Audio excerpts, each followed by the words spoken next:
នេះសម្រាប់ពួកប្រភេទ Legend Y90 ណានៅពេលខ្លះបងប្អូនបើកជាមួយនឹង Play Store នេះចូលមកលុបអត់ចេញតែម្ដងណាអ៊ីនធឺណិតយើងមានអស់ហើយតែយើងលុបជាមួយនឹង Play Store អត់បានទេ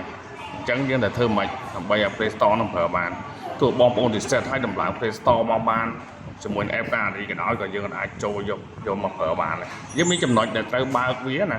បើកវាដើម្បីឲ្យចូលទៅក្នុងការប្រើប្រាស់ជាមួយនឹង Play Store នេះបាន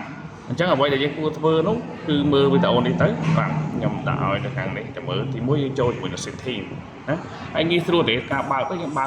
អាចលុបជាមួយនឹង Play Store បានវិញណាចូលមក setting មកឥឡូវយើងចូល setting បាទព្រោះយើងត្រូវការ update ប្រសិនដាក់ update ឲ្យទៅឥឡូវយើងចូល setting ហើយងាយស្រួលធ្វើងាយខ្លីៗណាយើងចូលជាមួយនឹង app នេះមកបាទចូល app នឹងហើយយើងយក